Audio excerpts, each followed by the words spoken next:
front of the state capitol in Denver, Colorado, and before a sellout crowd of over 55,000 people, the IndyCars begin to roar.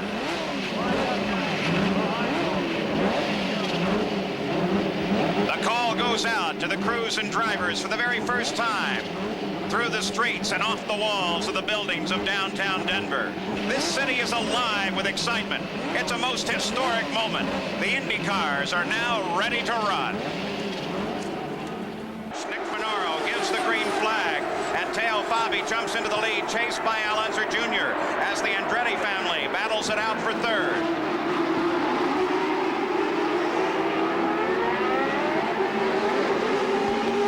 Off the longest straight, the look back at Danny Sullivan.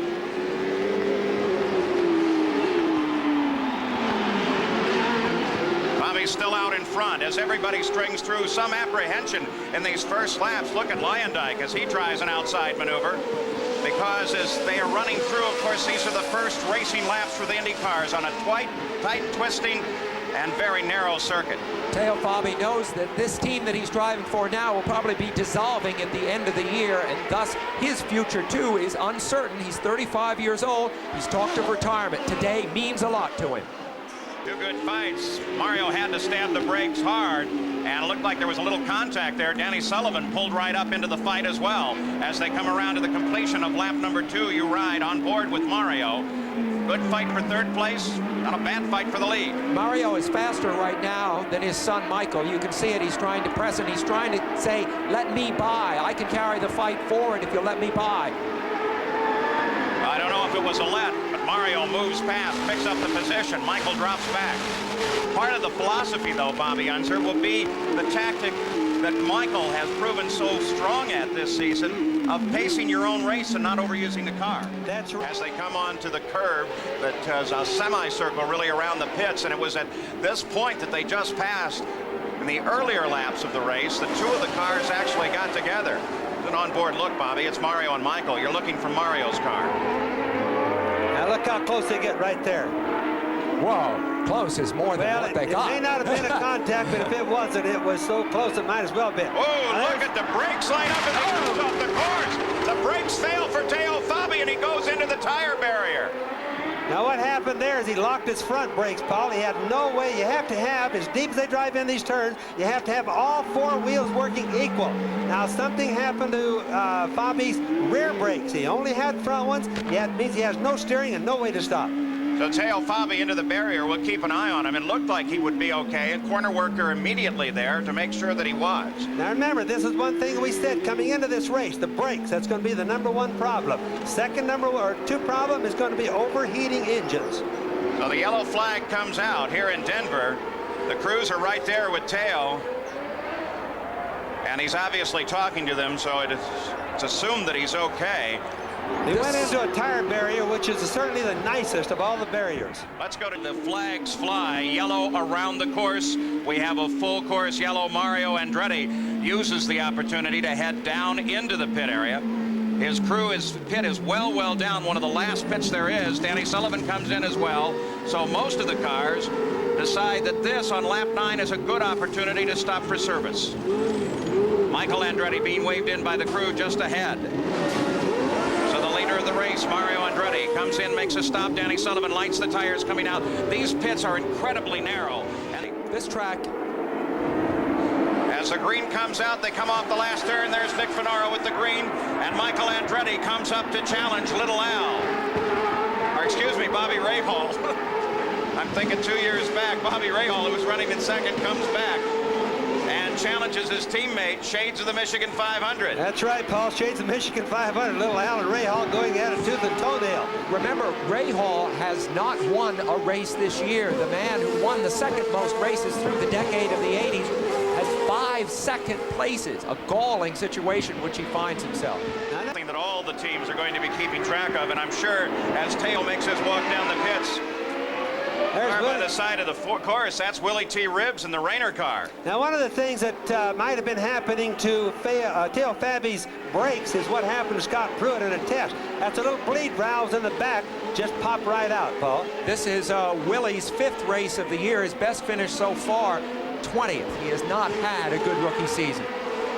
So Willie Willie T. Ribbs gesturing to the course marshals here that he'd like to get hooked up and towed in. Whatever the problem is, I'm sure that he feels that it's fixable. They're not behind him. Here's Harry Lyondike with Mario Andretti right behind him. The battle here is for third place. Watching Mario try to get to the inside. He is really challenging. They come on to the pit curve. It truly is a semicircular curve through the park here as Mario drops back a bit off of Lyondike, perhaps setting up so he can run him down the long straightaway. They're making that turn onto the long start and finish straight now. You really have to get a jump right there. You really have to get a run at this guy, and Mario didn't get a run at like he wanted to get right there in order to pass right down here. Now we're coming right into turn one. See, Mario didn't get close enough, and yet he did get a little bit of a draft there, Paul. So the pursuit now is Harry Lyondike being chased by Mario Andretti, and Danny Sullivan has closed in behind Mario as well. So 3 cars battle here for third. Now this is the second longest straightaway into a left-hand turn. It's 120 degrees, the longest turn on the whole track. Fight continues on the streets of Denver as we take a look through the entire running order. Sullivan is now in here and charging. This track is really downtown, like Long Beach and Monaco, not off in a park or a parking lot like the races in Miami and Las Vegas. Mario doing everything he can to worry Harry Lyondike. On board with Mario now. That's Lyondike just ahead. And Lyondike now has to deal with some slower traffic. Average speed in qualifying was 79 miles an hour, the slowest of all the kart circuits. It doesn't seem like it, though, does it here? Now when you're running down in between these barriers with a turn every few seconds, it's plenty fast. Lyondike is really defending his position. Speed is relative, of course. And, speed up to 150 miles an hour, Sam, and then right down to probably 40 miles an hour. There goes Mario. Mario finally finds room and comes past the inside of Lyondike. Now Sullivan lines up. That's the only pass we've seen. This is coming by the pit turns. We like to call it straightaway. Here's a popular place. There's Danny going right inside. Danny got it. Look at Danny. Wow. What a fight we've got going here. That's one of the best places to pass. Now we're going down the long straightaway. Now Michael comes around Lyondike, and Michael comes up forward now to challenge Danny Sullivan. Unser Jr. runs alone at the front. Second place is Bobby Rahal. We're watching now a 4-way battle for third place. That was opportunistic driving by Danny Sullivan there in number 7. He watched the battle between Andretti and Lyondike, saw it shape up, and seized the moment. Terrific stuff. Blocked out the guy who was trying to pass, and that's the way to do it. Back at the front of the field now, Bobby Rahal closes down on Unser Jr. and challenges as Rahal comes to the inside. Now that is, Rahal was at a place that Little Al could hardly see him. That's the type of places in passing that you worry about. The place where about 45 degrees to the back of the car where it's blind to the guy that's in the lead. Back on the streets of Denver, Unser Jr. moments ago with Bobby Rahal coming down the inside and picking up the lead of the race. So Rahal now in front. Let's go to the pits for this report. Well, Lyondike is headed down into the pits. Jeff Woods also in the pits for what looks to be some lengthy service now. Bobby Rahal out in front.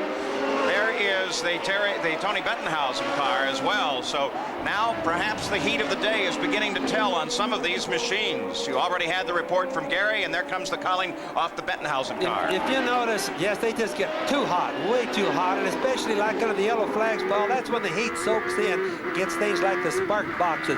Did you see little Al running behind Rahal there? It's just a very good possibility that he backs off a little bit, because if they read like 100 degrees centigrade or 105 on their water temperature, they better slow down or the engines are not going to make it. Well, right behind Fort Knox, and the fight is for money on the streets. And there is Scott Goodyear in that 11 car being chased by former IndyCar champion. We've got a problem, and of course it looks like we've got Beekhuis together with Hall.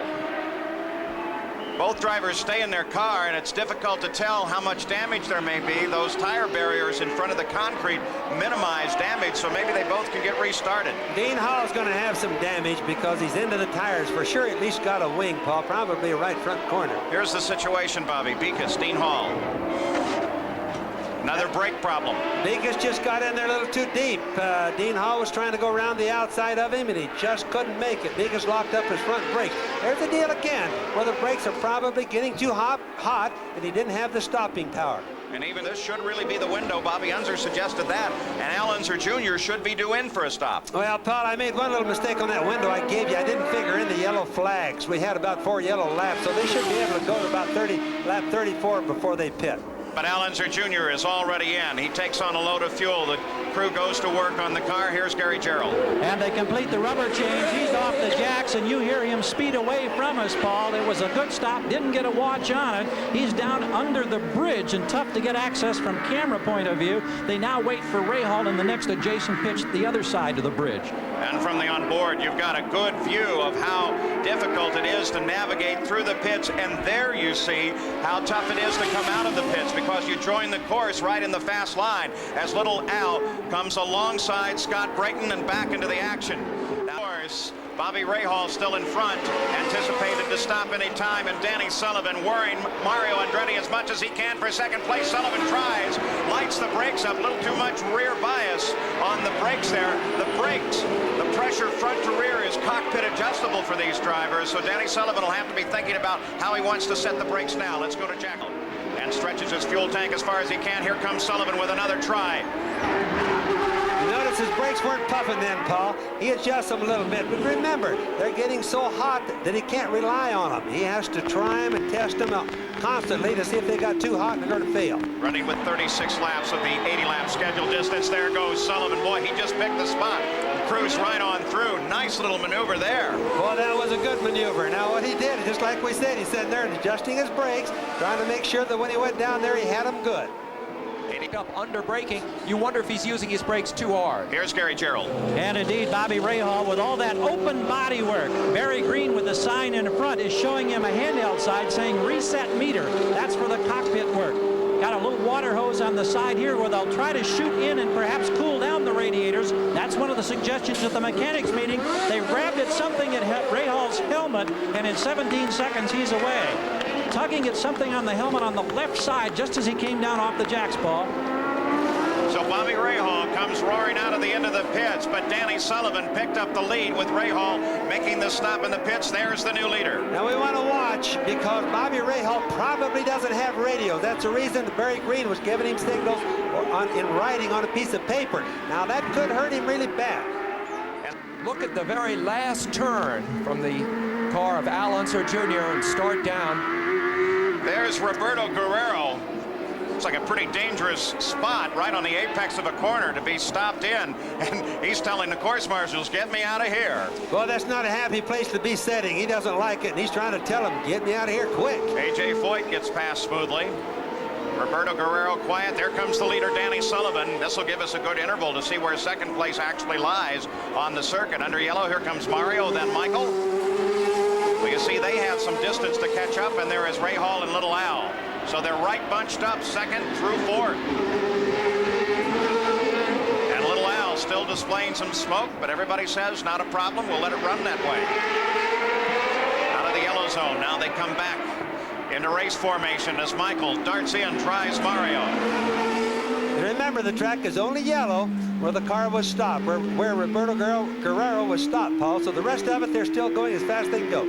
Indy cars operate under two different rules as there comes Michael challenging the father, picks up the position, and Rahal comes in. He'll challenge Mario as well. Rahal to the inside. Little Al lines up alongside. They're 3 wide. As they come into a right angle corner, they speed their way through there. No change in position, but boy, look at this ice battle. This is terrific. That's some of the best and Mario racing makes a turn down into the pits. That's some of the best racing you can see. But when you go from second back to fourth, that's a pretty good passing, Paul. Boy, and a smart moment to make a pit stop, too, because if something went wrong out there on the track, Mario is now safely in the pits. Trying to fight with Michael for the position again. Little Al closes in as well. And you see, he has to stay in there close, even though he's got his heart in his mouth, because if Rahal makes a mistake trying to get by Michael, then Little Al's going to be involved too. They stay lined up through the yellow zone for Roberto Guerrero's car, but coming out of it, Rahal continues to pressure Michael. Little Al is sitting right there, and I assume that what he wants to do is stay tucked into Rahal, so if Rahal can get through, he can come through too. Literally only inches apart. The front wings were almost touching. There's Randy Lewis stopped just ahead of them on the course. They should be coming through now. Here they are. Of course, it's yellow in this area, so they come up single file once again. Now back to racing at this point. Remember, all the yellow does is means it right there. As soon as they go by that car parked there, Randy Lewis, hey, it's racing again till the next yellow or until they come back around there again. Rahal drops to the inside, tries to get some fresh air into the coolers to cool that engine down. There's Randy Lewis's car, his hand in the air, and the kart safety team coming to his aid. They'll get him out of that precarious position on the course. He's had a couple of engines go this weekend. You wonder if it might not be a third. So the fight continues for second place. Michael Andretti, Bobby Rahal, and Unser Jr. Here comes Rahal to try Michael again. He may just have him this time. He goes over to the inside of the course, moves past him, while at the same time little Al comes to a wide approach to the corner, can't get around. But Rahal does pick up the second position. Little Al knew he couldn't get through right then. He's trying to cool his radiators. Remember, any bit of air that they get in their radiators helps. Now here goes little Al by Michael going in right into that left hand 120-degree turn. One of the places we said is a good place to pass. So little Al outbreaks Michael Andretti, but once again, back in Denver, the view of the pits, Eddie Cheever's car. Eddie just climbed out of the machine. He was running in 24th. He had a very long pit stop, but they didn't fix all of the problems. Now he is out of the run here. At the front of the field, it is Danny Sullivan, followed by Bobby Rahal and Unser Jr., then Michael Andretti, then Emerson Fittipaldi. And Bobby... Emerson Fittipaldi was 5th, Mears 8th. And you see the second place car of Bobby Rahal pick up the lead. Let's go to Jackaroo. And Danny Sullivan hits the marks nicely. Now, he was complaining that the car was just a bit loose, so they said that they would make a minor adjustment. We can't see any here as they continue pouring in the fuel. Gary Gerald talked about the fact that it goes in slower, but he is off and away at 13.3 seconds. So Danny Sullivan back into the fight, making his stop on lap 43 of this run. Bobby Rahal and little Al both came past as Sullivan cycles his way back into traffic.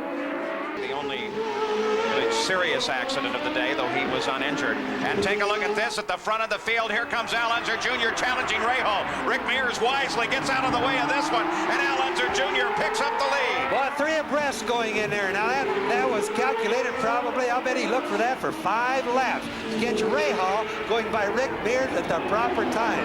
Well, I love it. Rick running in 9th place. Took a look down in the rearview mirrors and says, I'm getting over here to the side and let these guys come through. Look at how hard Rahal is to come back. He's really trying hard. He says, boy, did I look bad on that one. On the other hand, he wasn't surprised. Little Al was there, and he was doing everything to keep him back. So now you've seen the relative power of both machines and drivers. It's the guy that's leading one of those little escapades like that, though. Watch this now. Here's little Al. He's got Rahal blocked for a moment there. So little Al kind of gets it. Now Rick's getting out of the way. You can see that. He says, hey, let these guys race. But little Al already had a bite on him. Rahal was blocked. Couldn't get back in to make the line on the corner. Yeah, so Michael Andretti now lined up behind Didier Tays, very conscious of the fact that Fittipaldi is closing in that number 1 car just behind. Matsushita comes wide. Didier Tays sees Michael as well. But finally, they have to commit to the corner, and that gives Fittipaldi just maybe a couple tenths of an advantage as he closes down on Michael. Well, it certainly does, because Fittipaldi's going to get up and mix it up a little bit pretty soon, because there's got to be some blocking. Here's the pass going on right now. Tays coming by Matsushita. But remember, Michael is the one that's going to be an innocent victim here just a little bit, because he can't get by these slower cars, and Emil's going to work on him. I thought we were going to see the track narrowed to just one useful lane, and debris and so on, making it very narrow and hard to pass. The passing, as you see, Emerson Fittipaldi ripped by Matsushita has been so frequent here that it seems to have kept the entire track clean. I was wrong, and of course it's making a great race for us late in the game here. Sam, I think that this is one of the best passing road circuits that we've seen this year. We've seen more passing this racetrack. But remember, 16 corners, a busy place, and yet a lot of passing. The races run here over the weekend. They had quite a celebrity race. Vince Neal of Motley Crue took the win there. In yesterday's Trans Am, Tommy Kendall took his 5th win of the year. And this morning in the American Racing Series, Mark Rodriguez pulled off his first ARS win. So there's been a lot of action on the track here, the streets of downtown Denver. Take a look at A.J. Foyt as he comes inside Matsushita. You know, it's a rare thing to see the guys go down the straightaways and not even try to use slipstream or drafting to get by. The reason, again, is they need the air in the radiators. Let's go to the pit. Fittipaldi has enough fuel on board to go the distance. So these cars in front of Fittipaldi, as they stop, Fittipaldi should cycle up toward the front. But Fittipaldi slows it down. Did he miss a gear? No, he's in trouble. Fittipaldi's got a problem there. He's just coasting, Paul. There's no reason for him to be low on fuel right now, so I think it's going to be a lot more serious problem like that. The engine is not smoking. He has no smoking coming out. Could be a drivetrain problem. Yeah, but one of the other concerns was with all the onboard management that these cars have, all the chip technology as Unser Jr. comes into the pits. Let's go down to Gary Gerald. And little Al hits the marks. It should be for the final time today. They have the #1 pit. They picked it by design. They wanted the quick, immediate service. Fresh rubber all the way around. He'll get enough fuel to go the distance, down off the jacks. He's ready to go right now. He's trying to make it in 12.5 seconds and keep a streak alive that started in Toronto, was extended in the Michigan 500, Paul. So Unser Jr. rolls back into the action, but Rahal rolled past. And so little Al will come back out in second place as he makes his final stop and is ready to sprint to the finish. We'll be back with more from Denver. To extend his championship lead, Rahal desperately trying to win his first race of the year. Remember, too, the communications problem that we documented between Bobby Rahal and his pit. Now, Rahal has a flow gauge on his instrument cluster, and he knows exactly what. As you see the difference, there's the difference between Bobby Rahal and Unser Jr. He watches that number, and he knows how much fuel has gone through the engine. Here's the catch, though. That gauge is calibrated earlier in the weekend, and all of the teams change over to a racing engine, and the calibration could be off. It certainly could be, Paul, especially with the weather changing around here. It's been awfully hot the last 2 days, but one of the main things...